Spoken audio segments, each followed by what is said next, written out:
do Estado de São Paulo, por intermédio de quem cumprimento as diretorias da Fiesp e do Ciesp. Senhor Luiz Eulário Bueno Vidigal Filho, presidente emérito da Fiesp, a quem, mais uma vez, desejo saúde e força.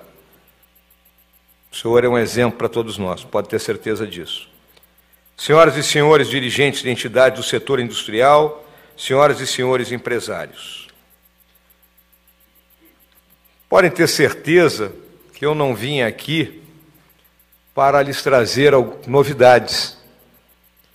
Talvez, no dizer do grande cronista e escritor Nelson Rodrigues, eu venha lhes dizer o óbvio ululante. Mas o óbvio ululante é o que salta aos olhos de todos nós e que são as necessidades do nosso Brasil nesse momento que nós estamos vivendo. Eu acho que sempre é prematuro e sempre é algo que a gente pode desprezar o que já aconteceu, dizer que nós somos únicos, que nós viemos para transformar. Não. O governo do presidente Bolsonaro, ele foi eleito para cumprir uma tarefa, uma missão, como nós dizemos no nosso linguajar militar. João Ramos, deixa de deixar o celular, não vai me fotografar aqui não, João Ramos, pelo amor de Deus. Então, é a tarefa que nós temos.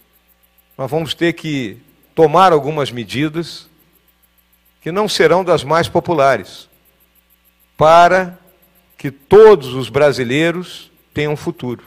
E é isso que eu venho falar para as senhoras e para os senhores.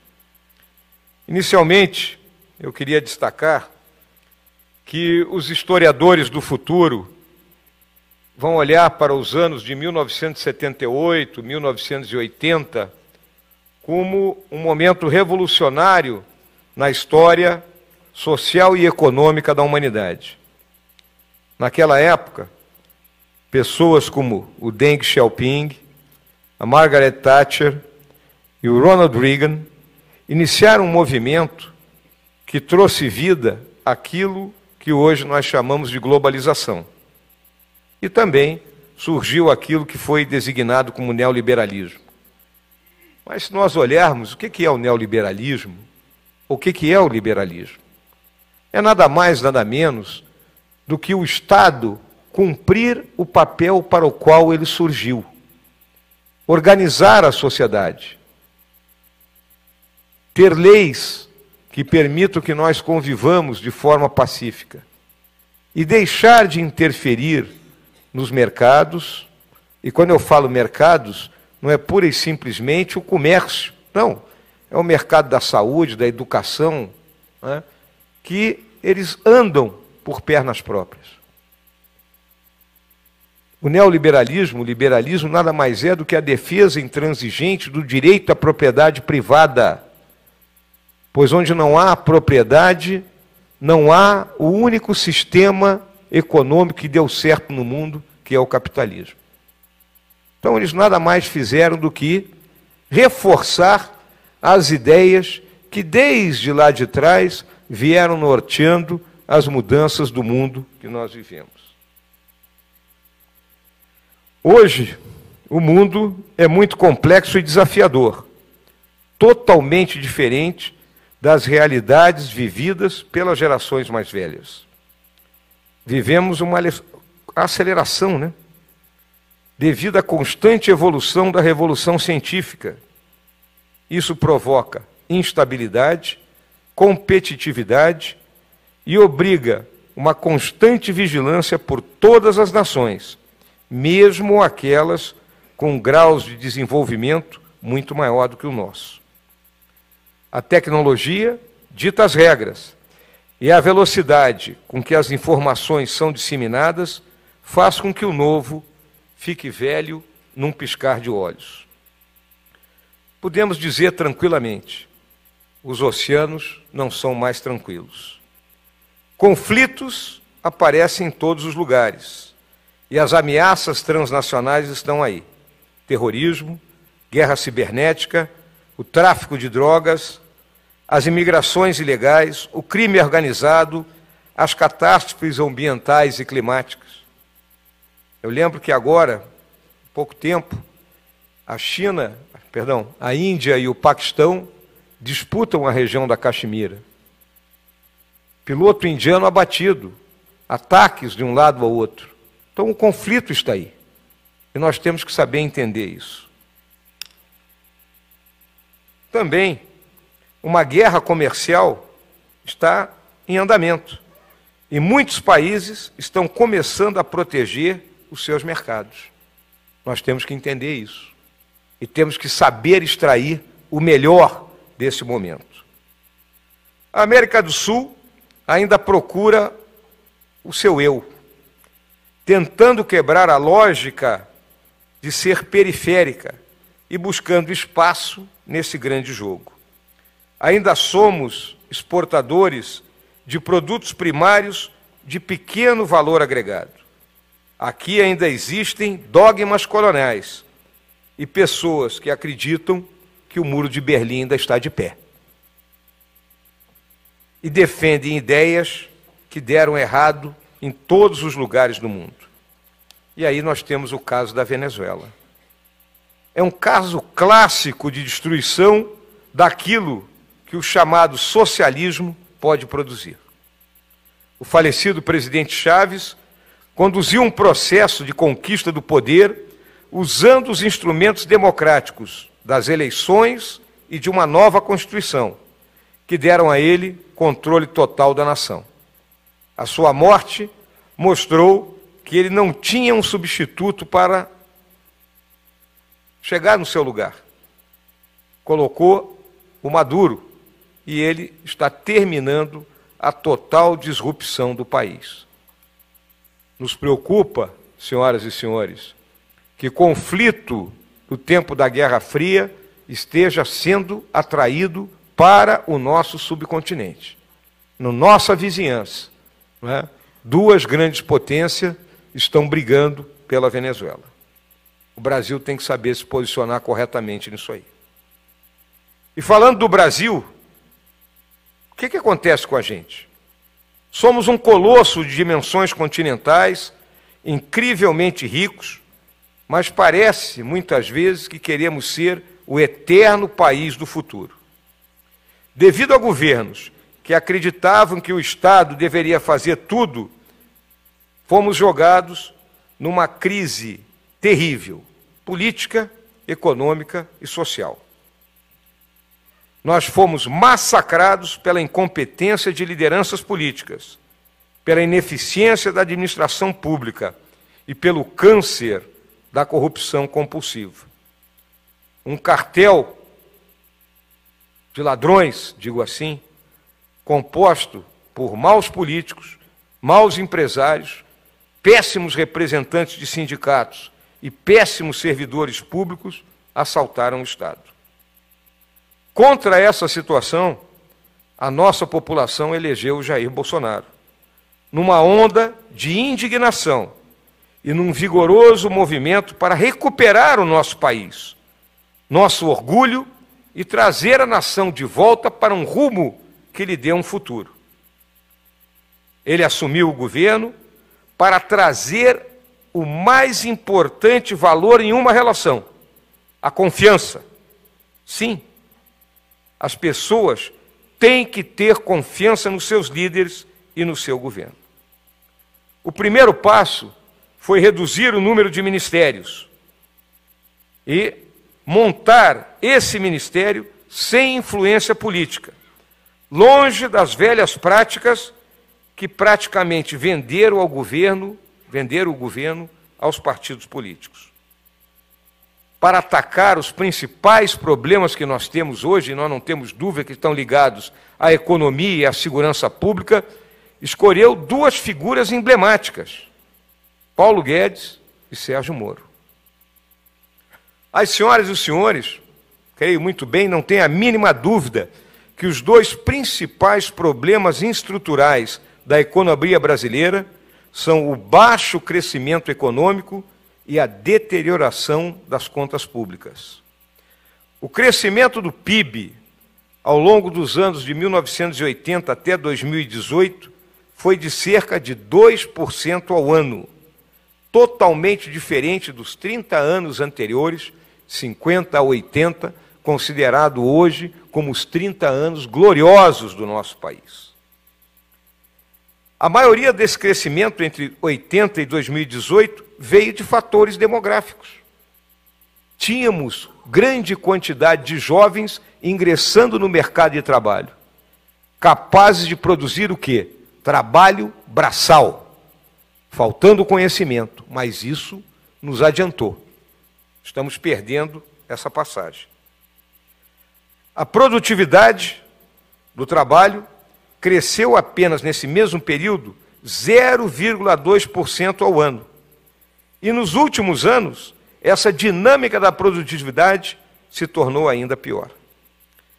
As contas públicas têm sido o grande balizador da deterioração da nossa economia nos últimos anos.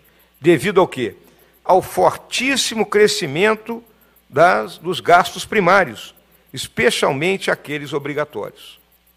Nos últimos 30 anos, em relação ao PIB, nós pulamos de algo em torno de 8% para 32% do nosso produto interno bruto. Isso é muito para um país como o nosso. Portanto, a administração Bolsonaro precisa implementar um forte ajuste fiscal, de modo a estabilizar essa dívida bruta como um percentual do nosso PIB, e isso num médio termo. Como é que nós estamos lidando com isso? A agenda de produtividade. A baixa produtividade do nosso país é explicada por uma conjunção de fatores.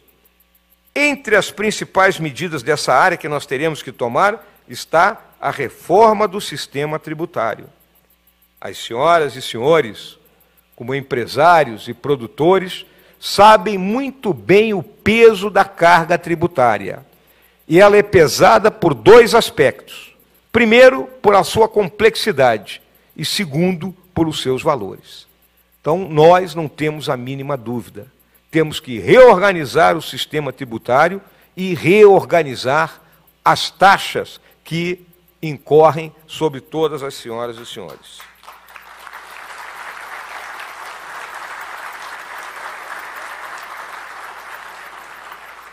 Temos que abrir a economia ao comércio mundial. Mas eu tenho dito em todos os fóruns, e as senhoras e os senhores sabem disso, se nós não reorganizarmos o sistema tributário, uma abertura da noite para o dia do nosso país vai acabar com a nossa indústria. Senhoras e senhores sabem disso. Então eu tenho me socorrido sempre daquilo que o presidente Geisel falava sobre outra abertura que aconteceu nos anos 70. Ela tem que ser lenta, gradual e segura. A partir daí, vamos competir, sim. Precisamos competir. E eu tenho absoluta certeza que o nosso empresariado, que a nossa população tem capacidade de competir com qualquer um, mas temos que estar igual nisso aí. Privatizar aquilo que tem que ser privatizado. E temos que promover uma revolução na nossa educação. As senhoras e senhores podem dizer, mas o que está acontecendo no Ministério da Educação? Precisa de um freio de arrumação. Faço a autocrítica perante todos. Mas temos que mudar o nosso sistema educacional. Não é possível que os nossos jovens tenham os índices mais baixos do PISA porque não conseguem interpretar as questões, porque demoram a interpretar as questões. Então algo está errado e muito errado. Então temos que transformar isso aí. Não resta dúvida, temos que tirar o peso do Estado das costas de quem produz. Então essa é a agenda de produtividade. A consolidação fiscal será atingida por uma combinação da reforma do sistema previdenciário e do sistema social. E aqui eu vou fazer alguns comentários sobre isso. Temos que enfrentar isso, porque a melhor maneira de impedir o retorno da inflação ou o calote da dívida pública, esse problema fiscal está intrinsecamente ligado à discussão previdenciária. Jogamos fora o bilhete de loteria que foi o bônus demográfico. Nós crescemos de 80 para cá, conforme eu me referi, pela grande quantidade de jovens. Os jovens estão diminuindo em percentual da população, comparado conosco, que somos aqueles mais velhos. Caso o problema não seja enfrentado, seremos um Japão tropical, ou seja, um país de idosos, mas sem a tecnologia japonesa. É o pior dos mundos. Tivemos um tempo em que era possível crescer com enorme grau de desperdício, com baixa produtividade, porque o mercado de trabalho abastecia o país, conforme eu lhes disse, com novos jovens a cada ano. Tínhamos um contrato social estabelecido pela Constituição de 88, da qual o ministro Jobim foi um partícipe importante. Chegou a hora de rever esse contrato. Precisamos de um novo processo orçamentário que combine melhor a eficiência da máquina pública com a justiça distributiva. Eu lembro que a Lei Orgânica de Assistência Social, que agora se discute aí a questão do BPC, do Benefício de Prestação Continuada, ela é de 1993, regulando algo que estava estabelecido na Constituição. A LOAS de 93 diria que o BPC seria pago aos 70 anos. O presidente Fernando Henrique diminuiu para 67 e o presidente Lula para 65. Se as senhoras e os senhores olharem que a pessoa, para se aposentar por idade, tem que chegar pelo atual sistema aos 65 anos, tendo pago no mínimo 15 anos de contribuição e vai receber só um salário mínimo, por que ele tem que contribuir? Se ele vai receber a mesma coisa sem contribuir. Então nós temos que olhar isso. Não há mais como sustentar isso aí. É uma briga difícil? Dificílima, mas nós temos que enfrentar isso. Também temos que congelar os gastos públicos, reduzir os subsídios fiscais e também temos que ter outras medidas adicionais, como a liberação de alguns gastos obrigatórios e buscar receitas que não são orçamentárias, como os leilões da área de infraestrutura, né? E aí entrando energia, a questão da cessão onerosa, né, do excedente aí do pré-sal, temos que buscar esses recursos. Também temos que lidar com excesso de regulação, muitas medidas regulatórias e com a burocracia que contribui para amarrar o país. Infelizmente, ainda somos o país do carimbo. Na esplanada dos ministérios em Brasília circula papel, senhoras e senhores. Isso é um absurdo. Uma simplificação radical do processo de abertura de novos negócios. Quanto tempo se leva para abrir uma empresa no nosso país? E também manter as agências regulatórias livres da influência política. Temos outro problema sério. As narcoquadrilhas, que eu até chamo de narcoguerrilha, que aterrorizam as nossas grandes cidades. Temos que lidar com o crime. Temos que trabalhar para lidar com o crime em 4 eixos diferentes. Endurecer a legislação, de modo que os criminosos realmente cumpram o seu período de condenação. Temos que acabar com o sistema progressivo que só beneficia o criminoso. Mata uma pessoa, condenado a 25 anos, 5, 6 anos depois está na rua. E a família que perdeu o seu ente querido continua a chorar aquela perda. Também temos que lidar com os crimes cometidos por menores. É uma discussão interessante.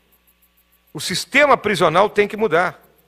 A prisão não pode ser um lugar de férias, onde os líderes das grandes quadrilhas comandam os seus grupos. A polícia tem que ter a sua capacidade tecnológica aumentada. E também temos que aumentar a capacidade de controlar as nossas fronteiras. Finalmente, jamais podemos descuidar do problema da área social e melhorar as condições de vida das pessoas que vivem nas vizinhanças, nos cinturões de miséria que cercam as nossas grandes cidades. Sem acesso à luz, sem acesso à água, sem acesso a esgoto e tendo muitas vezes as suas necessidades básicas providas pelos representantes das narcoquadrilhas. Se nós não trabalharmos nessa área, nós não venceremos essa luta jamais. Também um dos nossos principais economistas disse que nós temos que ligar com aquilo que ele chama das vacas sagradas.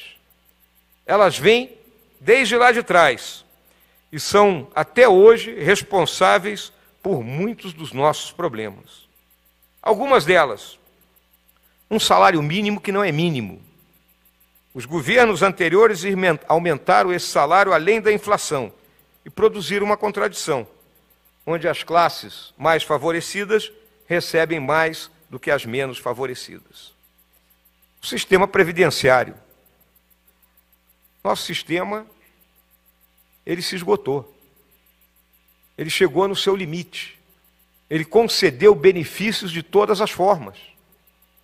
Então, quando se vai mudar um sistema dessa natureza, nós temos que atacar o quê? Temos que atacar o momento em que a pessoa vai ingressar no sistema e temos que atacar as regras. Isso é a nova Previdência. E nós temos que saber dialogar para vencer essa área. Também, aliás, em relação ao sistema previdenciário, se nós aqui que somos mais velhos não fizermos nada, os nossos filhos e netos irão dizer para nós: onde vocês estavam? Não estavam olhando isso? Estaremos rompendo o pacto de gerações. O pacto de gerações assegura essa passagem do bastão. E o bastão não será passado se nós continuarmos dessa forma. Eu vejo gente jovem aqui que vai trabalhar até o final da sua vida, se nada for feito. Apesar, né, Luiz Olavo, que trabalhar é muito bom, né? Os direitos daqueles que não são incluídos. Infelizmente, alguns dos nossos políticos ainda pensam que nós estamos no século XIX, né, nas masmorras lá da Londres industrial, e levam os direitos a um paradoxo, onde tudo tem que estar escrito na Constituição. Não tem almoço grátis. E esse tipo de ação divide o país entre aqueles que estão no mercado formal e aqueles que estão no mercado informal. Então, a legislação trabalhista, nós estamos em vigor com uma reforma trabalhista, ela tem que ser levada adiante, sob pena de nós não conseguirmos sobreviver e não gerarmos emprego. A vinculação preguiçosa, onde grupos de pressão buscam um caminho para que seus privilégios e suas necessidades fiquem na legislação, de modo que o seu espaço seja garantido para sempre. As infinitas transferências temporárias, onde alguns gastos, uma vez colocados no orçamento, também permanecem para sempre. O protecionismo. Todo mundo quer um lugar no guarda-chuva do Estado, de modo que os seus trabalhos, seus empregos, sejam protegidos. Senhoras e senhores, os senhores são empreendedores, empresários, sabem que nós estamos enfrentando uma mudança radical no mundo. Nós temos que preparar essa população, a nossa população, temos que mitigar isso aí. Postos de trabalho serão fechados, outros serão abertos. Agora, se nós não prepararmos a população, teremos uma massa de desempregados na rua.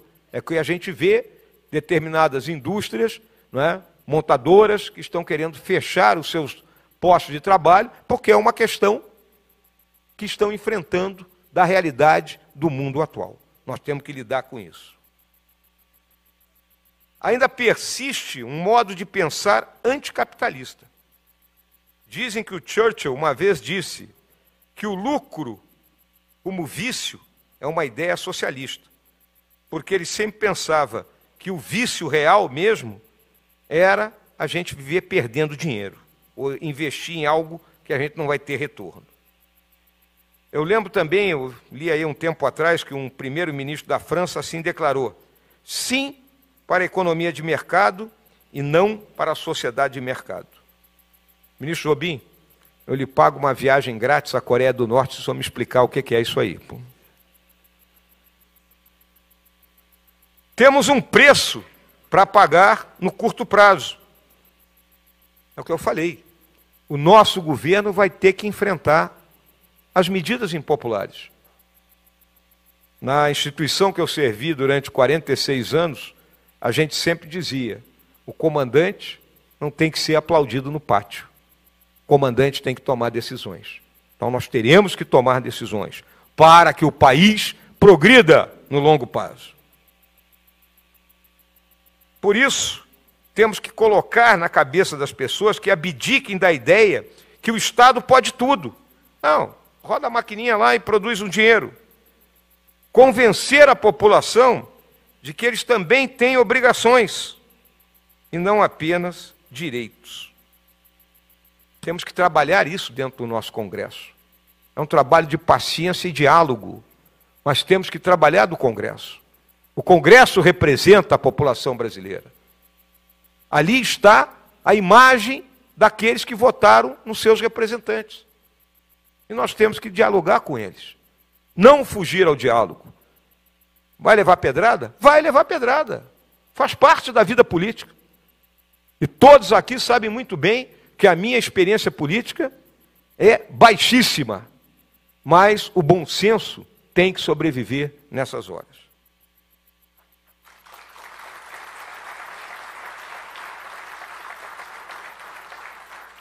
Aqui no Brasil, um cidadão pega e diz que ele não recebeu nada do Estado, mas ele frequentou uma universidade pública, se formou em medicina, sem pagar um único centavo. Então nós temos que mudar essa ideia. Eu quero deixar claro para as senhoras e senhores algo que talvez aqui todos entendam, mas muita gente ainda não entendeu. O Jair Bolsonaro não é nem nunca será uma ameaça à democracia. Ele tem um firme compromisso com a Constituição e as instituições. Todos podem ter certeza de que nós vamos enfrentar o que tem que ser enfrentado. E queremos marcar a nossa administração pela eficiência, pela responsabilidade e por zero corrupção.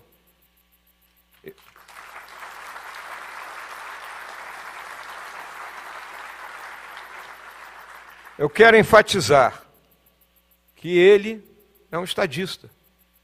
Ele não está pensando nas próximas eleições. Ele está pensando nas próximas gerações. Isso é sincero, senhoras e senhores.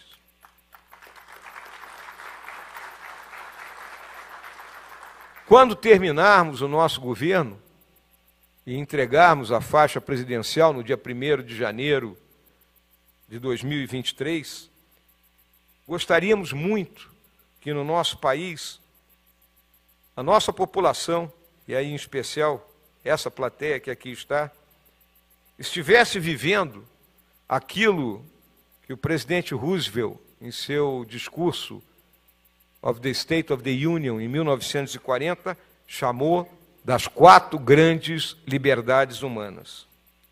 Que vivamos sob a liberdade de expressão, a liberdade de religião, a liberdade de não sermos forçados a fazer aquilo que não queremos e, principalmente, a liberdade de não termos medo. Muito obrigado.